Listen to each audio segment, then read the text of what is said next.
سڵاوتان لێبێ و ئەم کاتتان باش. من سروود خورشید لە کەناڵی ئاسۆی زانکۆ لە خزمەتی ئەوەی خۆشەویستین بۆ درێژەدان بە ڤیدیۆکانمان سەبارەت بە زانکۆی هەولێری پزیشکی بەشەکانی کەمترین کۆنمرەی وەرگیراو بۆ هەر کۆلێژێکی لە زانکۆلاین و پارالێل چەندە.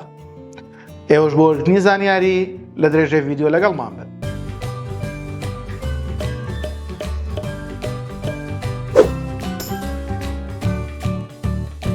لەم ڤیدیۆیەدا باسی کۆلێژی زانستە تەندروستیەکان بۆ ئێوەی خۆشەویست دەکەین.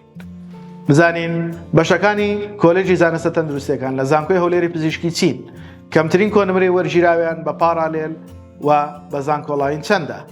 ئەوەی خۆشەویستیش تا کۆتایی ڤیدیۆ بینەر بن بۆ وەرگرتنی ئەو زانیاریانەی سەبارەت بە هەر بەشێک لەم زانکۆیە و لەم کۆلێژە بۆ ئەوەی خۆشەویستی باسەکەین.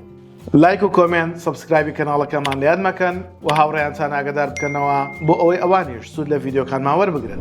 یەکەم بەشمان لە زانستە تەندروستیەکان زانکۆی هەولێری پزیشکی بەشی مایکرۆبایۆلۆجی پزیشکیە. زانکۆلاینی پارێزگا 94.571 وە گشتیەکەی 95.333 پارالێلی پارێزگا 95.429 گشتیەکەی 96.667 کیمیای ژیانی کلینکی زانکۆلاینی پارێزگا 91.66 و گشتیەکەی 92.8 پارالێلی پارێزگا 89.429 و گشتیەکەی 90.8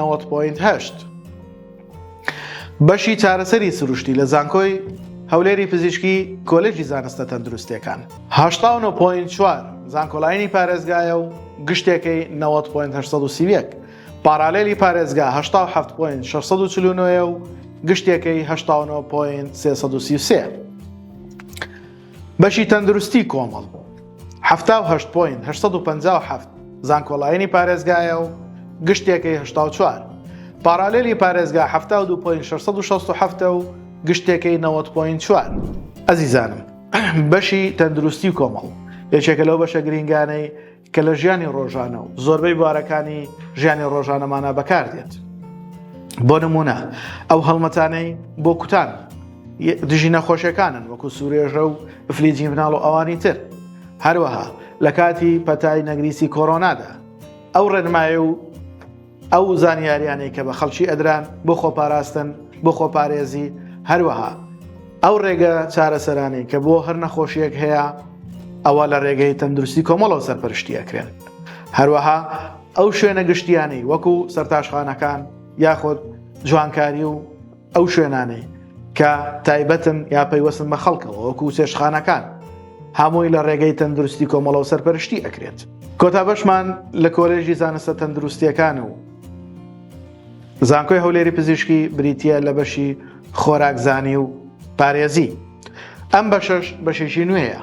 خۆشەویستان، ئەم بەشە زیاتر پەیوەستە بەو کەسانەی کەوا نەشتەرگەریەکی قورسیان بۆ ئەکرێ و پێویستیان بە بەرنامەیەکی تایبەتی خۆراک هەیە، یاخود جۆرە نەخۆشیەکی تایبەتیان هەیە و پێویستیان بە دانانی بەرنامەی خۆراک هەیە، یا ئەوەتانێ کێشی لەشیان زۆرە و ئەیانەوێت خۆیان زەعیف بکەنەوە، خۆیان لاواز بکەنەوە، یا هەر بابەتێکی تری خۆراکی ئەوە لە ڕێگەی ئەم بەڕێزانەوە سەرپەرشتی ئەکرێن. کەمترین کۆنمرەی ئەم بەشەش کە خۆراکزانی و پارێزیە لە کۆلێژی زانستە تەندروستیەکان زانکۆی هەولێری پزیشکی زانکۆلاینی پارێزگا 75.2 و گشتێکەی 80.333 پارالێلی پارێزگا 70.459 و گشتێکەی 73.559. بەڕێزان، لە کۆتاییدا خاڵێکی زۆر گرنگ هەیە ئەمەوێ بە ئەوەی خۆشەویستی بڵێم کە ئەویش ئەوەیە دەرچوانی ئەم کۆلێژە واتە کۆلێژی زانستە تەندروستیەکان لە زانکۆی هەولێری پزیشکی نازناوی پزیشک یاخۆت تەبیب یا با بڵێن دکتۆر وەرناگرن، بەڵکو دەبنە خاوەنی بڕوانامەی بەکالیۆریۆس لە زانستە تەندروستیەکان. لە نازناوی زانستی و وەزیفیانە وەکو دکتۆر حسابیان لەگەڵا ناکرێت. بە هیوای ئەوەی ئەو کۆنمرانەی کە لە کۆلێژی زانستە تەندروستیەکانی زانکۆی هەولێری پزیشکی بۆ ئەوی خۆشەویست باسمان کرد، جێگەی سوود و ڕەزامەندی ئەوەی خۆشەویست بێت. بەو هیوایی سوودی هەبێ بۆتان و بتوان لە کاتی پڕکردنەوەی فۆرمی زانکۆلاین سوودی لێ ببینن. لایک و کۆمنت سبسکرایبی کەناڵەکەشمان لە یاد مەکەن.